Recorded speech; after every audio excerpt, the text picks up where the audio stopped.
Recording at Abbey Road is, it's always special. Sound quality, the players, it's second to none really. The sense of history it brings to the recording, and it's kind of the sound of the movies. You know, so many films are recorded at Abbey Road, and literally recording in those rooms gives you 50% of the sound. Matt's score for Dead to Rights is quite aggressive, very modern, and has a slightly urban feel, and I think it will reflect the aggressive and very modern feel that the game has.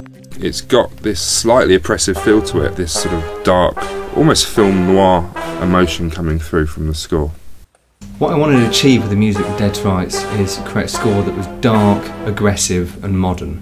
From the opening chords at the front end through to the music cues that happen in game, what I tried to do was complement the tone of the game, the sort of dark, oppressive look of the levels, but also trying to capture the sense of the exhilaration that you get from being in the fights of the game. I would start the music composition on the piano to get the overall melodic structure. Once I got that, play that to the team, get some feedback. I would then add guitar, bass, synths, some strings and some brass. The next step was to take the MIDI instruments, replace them with real instruments at Abbey Road. When conducting the score of Dead to Rights, there were a few key issues I was particularly focused on.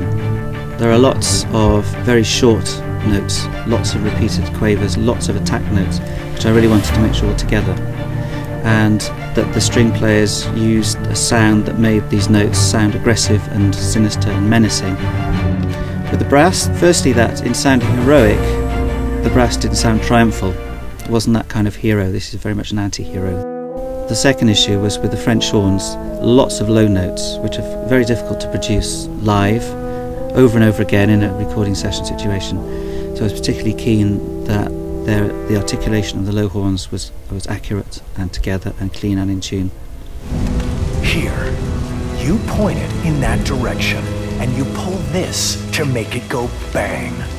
Feel free to point it at a bad guy, if you ever end up facing one.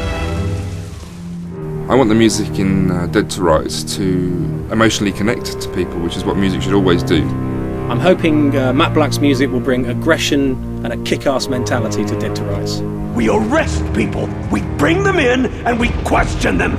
This is your goddamn mess, not mine. Frank, wait! You clean this up. We've got a trail that's getting cold. Frank! Frank! Damn it!